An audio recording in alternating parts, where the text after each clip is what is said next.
तुला काय बोलायचं ना हे मला चांगलंच कळतंय.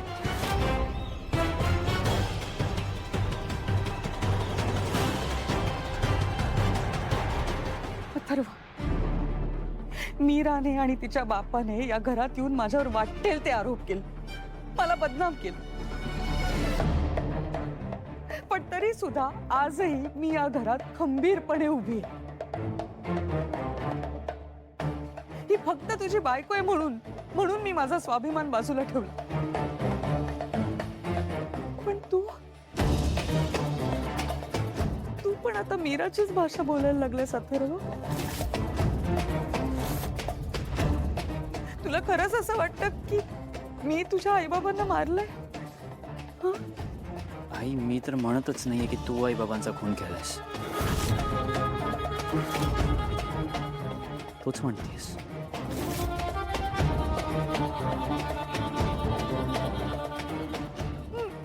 मी तरी काय करणार अथर्व, तूच सांग. या मीरामुळे घरातली प्रत्येक व्यक्ती माझ्याकडे संशयाने बघते. नाही, तू हिला ठणकावून सांग की माझ्यावरती हे असले आरोप करायचे नाही म्हणून. हे खरं तर ना हे हिच्या बापामुळे सुरू झालं. कोण कुठला माणूस या घरात आला आणि माझ्याच माणसांच्या मनात विष पेरून गेला.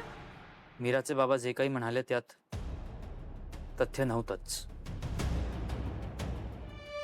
त्या गोष्टींवर तेव्हाही माझा विश्वास नव्हता, आजही नाही.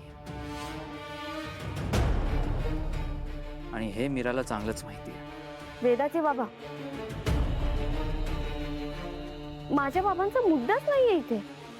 मुद्दा तो नाहीच.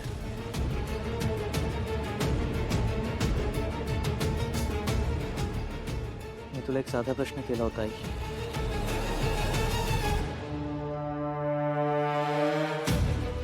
असो,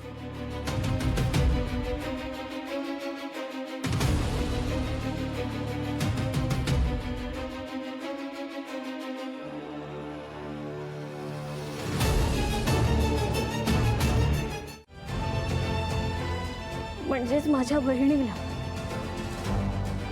त्या अनाथ आश्रमात घेऊन गेल्या आणि त्यानंतर तुमच्या अवंतिका आईचा मृत्यू झाला.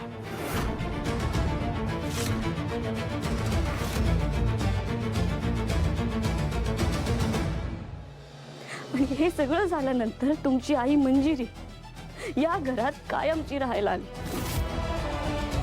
त्यांचं दादासाहेबांशी लग्न झालं.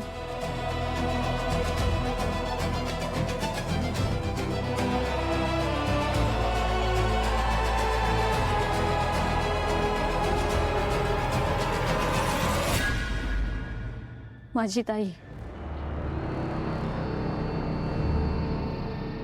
ती मोठी झाल्यानंतर तिला या घरात आणण्यासाठी त्यांनी तिचं लग्न तुमच्याशी लावून दिलं.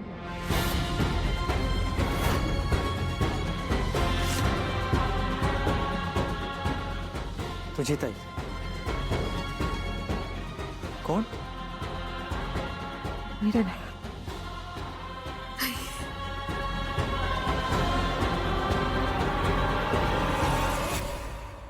अंबिका ताई.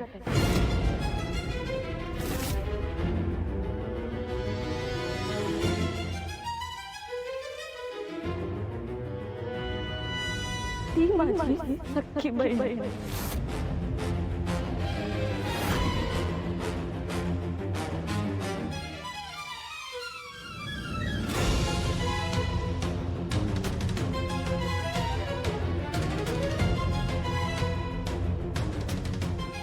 तिचा खून सुद्धा तुमच्या मंजिरी आईनेच केला.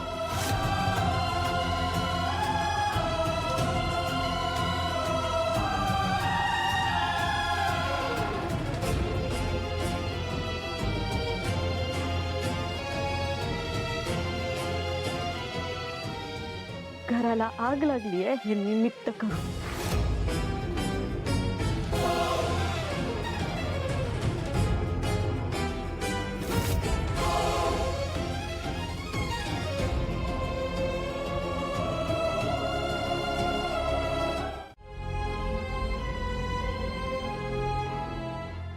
तू सांगतेस ते खरं आहे की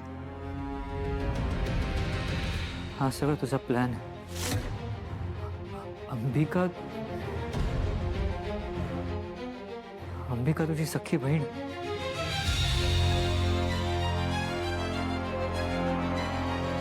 माझा विश्वास बसत नाही.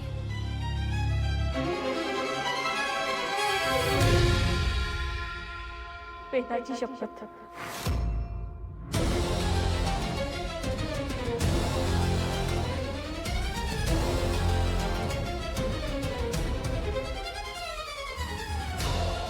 मीरा, आता हे सांगायची काय गरज होती? अंबिका जर खरंच तुझी सख्खी बहीण होती तर मग तू हे माझ्यापासून इतके दिवस लपवलंस का? लपवून नाही ठेवलं. हे सत्य माझ्यापासूनच लपून होतं. मी खूप लहान होते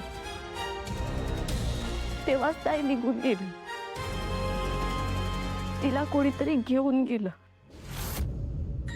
ज्या दिवशी आमच्या घराला आग लावली होती ती आग सुद्धा तुमच्या मंजिरी आईनेच लावली होती. तुम्हाला आत्ता माझ्या गोष्टींवरती विश्वास बसणार नाहीये. मीरा, आता सगळं सत्य कळायलाच हवं.